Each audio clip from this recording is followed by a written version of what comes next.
So it was December 21st, a couple days before Christmas. My kids had just left for school. Super snowy, super icy. My son was driving and he had just gone over the railroad tracks and hit black ice and lost control. And then a lady coming the other direction ended up broadsiding him. Got a call from another person who had stopped right as the cars were kind of coming to a stop. And she got out, put blankets on him, covered him up, called 911, called me and said, "Hi, I'm with your son, with Wyatt, who's been in an accident." Our first thing was tears, scared, fear. I mean, every emotion you could have, all there.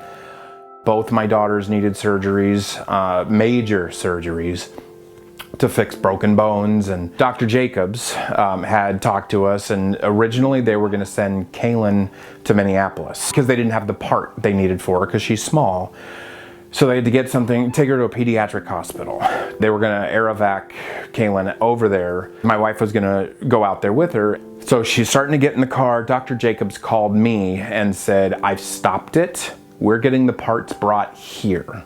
So we were able to keep all three of our kids together without having to split up. And that was the most amazing thing that anybody could have done at that time. It was not something I ever expected. Dividing up the family between two parents in a couple hours apart with major injuries to all three kids was going to be significantly difficult for the family.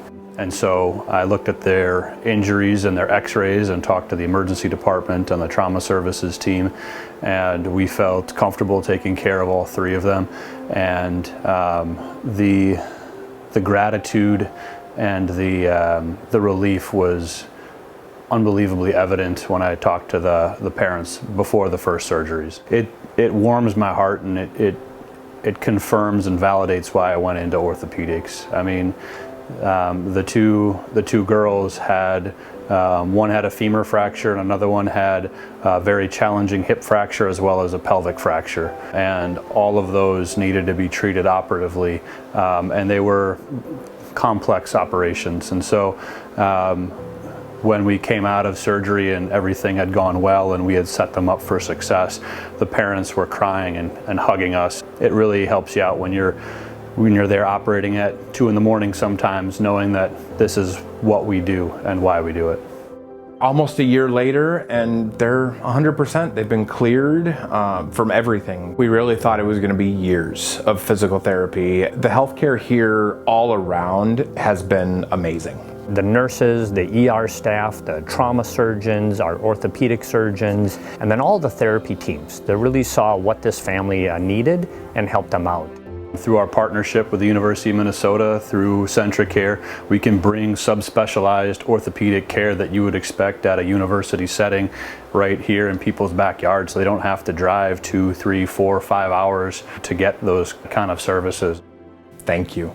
There's no words that I can put into it that it would express mine and my wife's gratitude more than thank you. I mean, if I could buy them the world, I would, because they basically gave us our world back.